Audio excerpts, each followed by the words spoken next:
Joe. Hope you're well, mate.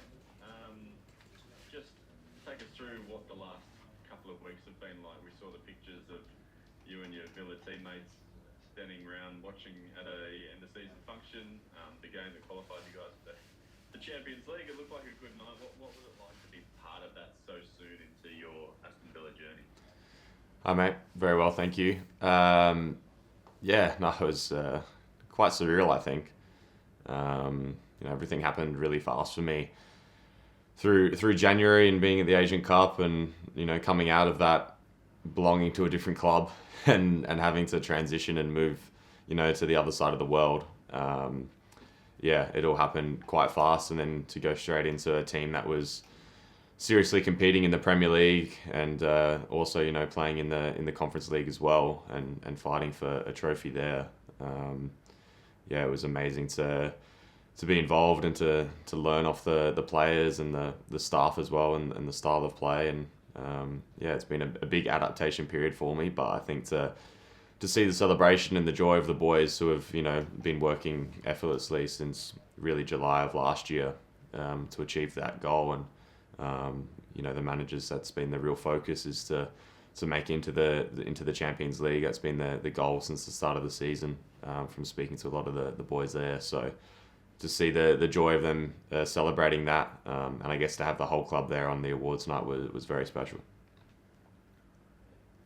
Personally, you go from playing regularly at Adelaide, you've got that sort of routine of train, game. What's it been like going overseas and having to settle into a new role, and how have you found that it sort of affects you day to day with your training and not having that sort of game at the end of the week?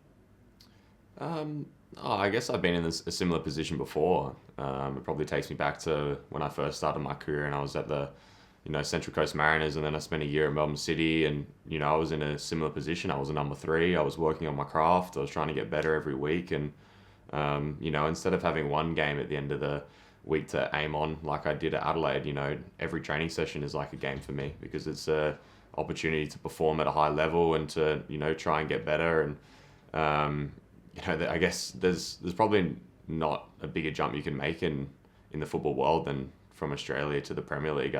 I'd never really expected the jump to be that big. I guess I was always aiming for the heights of the top leagues in Europe, but to make that jump, the level is definitely a lot different, and there's been an adaptation period, and they've made that quite clear to me that it's going to take me some time to settle in, and there's a lot of factors that have gone into that, whether that's off the field and settling into a new routine away from football, but also into a new change room.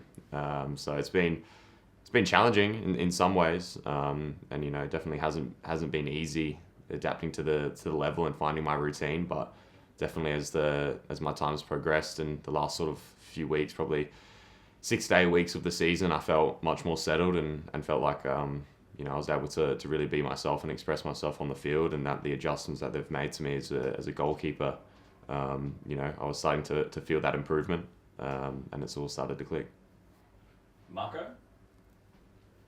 Hey Joe, so what have they said to you about next season in terms of whether you stay there or go on loan, or for some sort of game time? Has that been discussed yet? No discussions as of yet, mate. I think they just wanted to finish the season, celebrate the success that they've had as a club, and let me come into camp here and focus on my time here, and I'm sure we'll have those discussions when I get back. Mate, yeah, you said you in camp. No, Matty Ryan in camp, so you primed to play this game on Thursday night?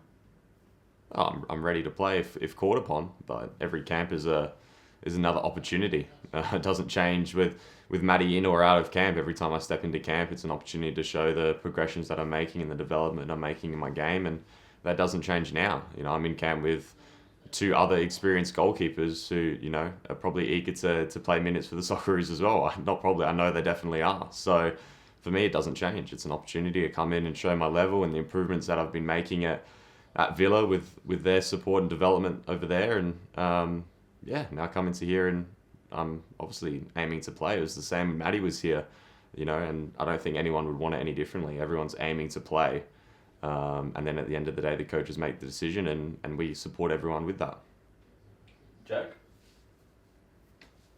Hey Joe, not long ago you sort of found yourself in a sort of four-person goalkeeper union at Adelaide United alongside James Delianov, Ethan Cox and Stephen Hall. And with the first two, signing long-term extensions with the club, Stephen Hall also making a move to the Premier League side in Brighton. Firstly, how pleased you to sort of see all four of you do so well since? And do you think maybe the depth and quality sort of in that position at Adelaide has maybe helped you, push you to reach the heights right now with signing for Villa, becoming a Socceroo? Yeah, no, it's really pleasing to see everyone's success. I mean, Stephen Hall firstly came in and joined us at Adelaide, would have been the season before last. Came from the youth team, was extremely raw, had a lot of development to do, and with the support of the club and Eugene in particular there, made huge strides in his game. And through injury and then illness of myself, found himself on the field and performed really well. And since then he's been, growing every week, and the results we've all seen with it was moved to Brighton, and he's done fantastic. And when I then left the club, James stepped in and continued probably where he left off, before I started playing, and has been rewarded again. And Ethan Cox has been working hard. I think he's a name that maybe hasn't got the plaudits or been talked about as much, probably just because of his lack of experience in the A-League itself. But again, you saw that he was rewarded at the back end of the season with his debut. And I watched the game and I thought he did really well too. So yeah, I guess to move on to your second question, they've all really pushed me hard because, I joined the club as a number 3.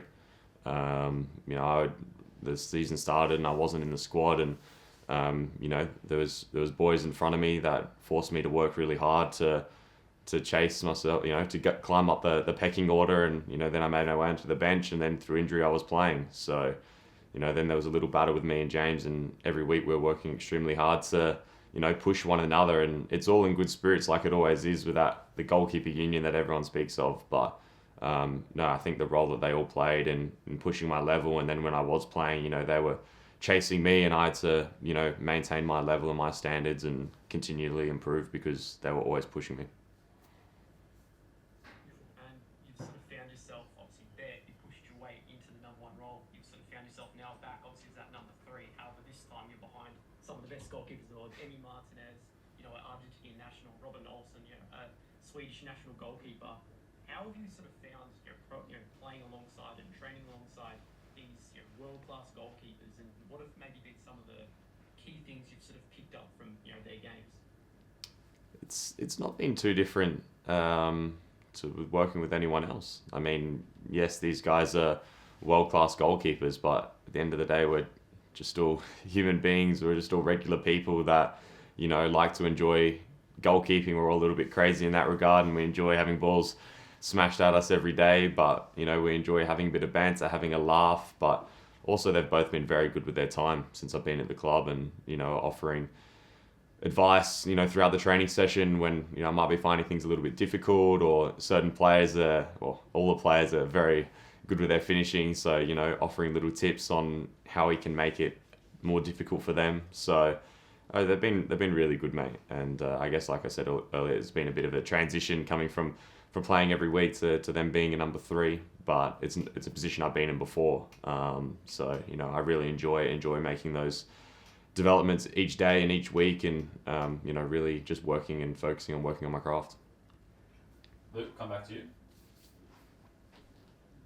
At any point, mate, had you or Emmy brought up the round of 16 game, and why on earth you had to make that save off Garang? I haven't spoken about it, to be honest. I don't think that conversation will finish too well because he's got a tattoo on his leg of the cup, so I kind of know where it'll go. Just in terms of these games coming in, mate, with the opportunity, I know obviously it's a fierce battle, but if you can sort of get the start here, how important are these opportunities when Matty isn't around personally to try and ram home that sort of number 2 status while Matty's still there, and then be the long-term number one after that when you get these type of opportunities? Yeah, I think firstly, I think the development and things that I'm making at my club are the most important, because without club, there's no selection here. So I guess in my current position now and being in number 3, and like you mentioned before, the game time not being there like it was at Adelaide, the opportunity to play here is probably means more than before, because it really, I haven't played a game in some time. There's no denying that fact.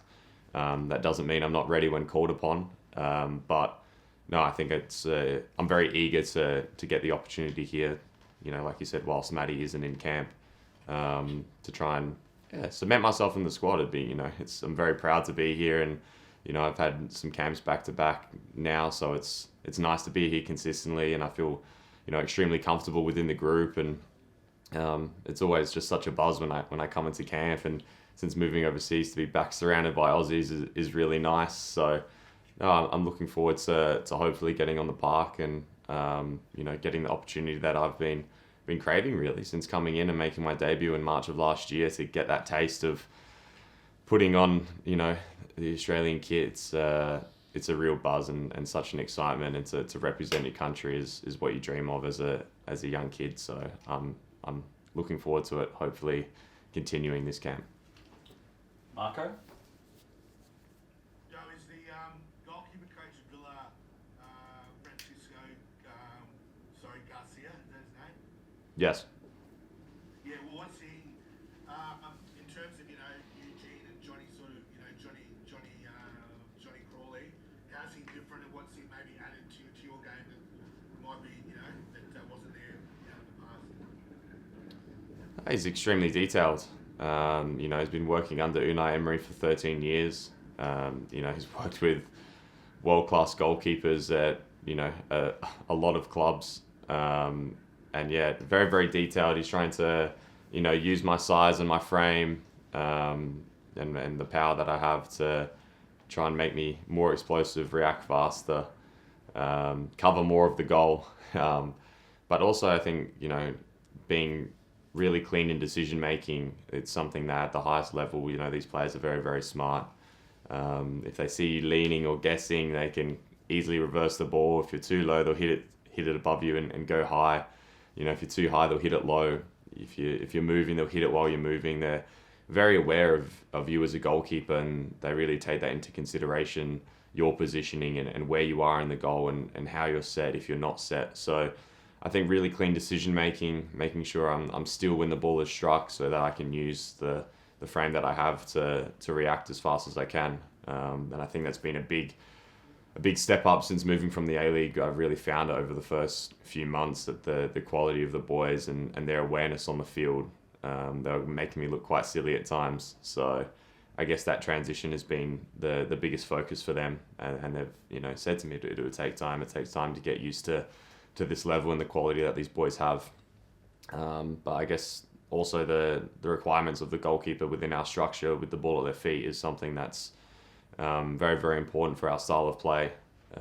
I guess at Adelaide, at the start of this season, it was something that as a club and as a team we were working towards playing more, I guess, total football to play out under pressure, and I was used a lot more in the build-up at the start of the first half of the season with Adelaide, and since moving to Villa, that's only progressed more with the goalkeeper being such an important cog in the machine and the structure of play. So it is challenging, but I love the challenge, and the development that I've made has been quite a lot in the first few months that I've been there, and I'm looking forward to it continue next season.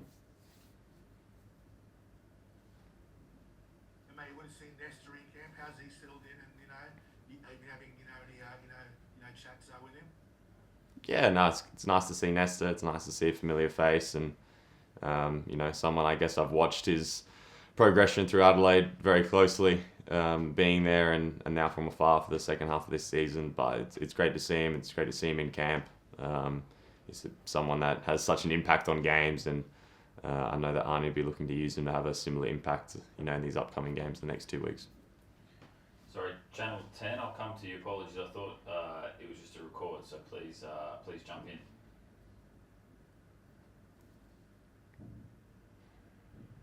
10. You got your hand raised? Sorry. Yeah. Can you hear me? Yep, gotcha. Oh. Cool. Joe, just quickly on Nesta, like it's been a couple months since you've seen him, I guess, and since then, do you feel like seeing him now, do you feel like he's matured at all? Because from the outside looking in here in Adelaide, it probably looks like that a bit. Is that something you think? Yeah, no, I think he's maturing. He's getting older. He's getting more experiences. On the field, I definitely think he's matured a lot. I think you look at his first few years at Adelaide. Every time he got the ball, he wanted to run at the fullback and try and shoot. And now he has a bit more of an understanding of management of the game, and that just came from more minutes at the end of the day. I mean, he's only just turned 18, and he's on his way to Bayern Munich of all clubs, and has had the pressure on his shoulders of really the future of Australian football, it seems, with the way that some people are going on about him. And there's no denying that he's a really special talent. He's by far the best young player, I suppose, that I've ever seen. But yeah, I think the pressure and everything that's been put on his shoulders has probably led to some emotional moments that have been seen through the A-League. I guess his sending off earlier in the year, and that original rivalry was one of those. And I think since he's just relaxed a bit more and he's starting to just focus on just playing football and playing his way, really, you've really seen, even though Adelaide didn't finish the season in the best of ways, but his impact that he was able to have on the game was really impressive. So yeah, that experience that he's gained through playing the A-League, I guess we're seeing now, and off the field as well, he's maturing too. So I think people forget his age sometimes because he is such an impactful player. At 18 years old, I'd only just signed my first professional contract, and he's on his way to Bayern Munich. So yeah, I think people need to take in consideration his age sometimes, because I don't know what you guys were doing at 17, 18, but yeah, scoring free kicks like he does, there's not too many that have been. Certainly wasn't doing that. And then just lastly, with Matt not in camp, is that sort of been noticeable? Because he's obviously the captain, such a leader for the group, has been noticeable for you not having him around? No, not really, to be honest. I think we have so many leaders within this team.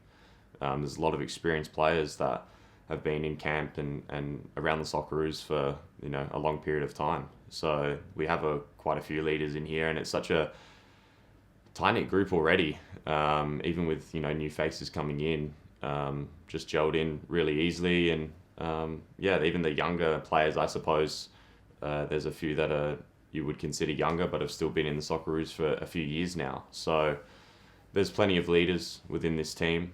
I guess it's business as usual for everyone.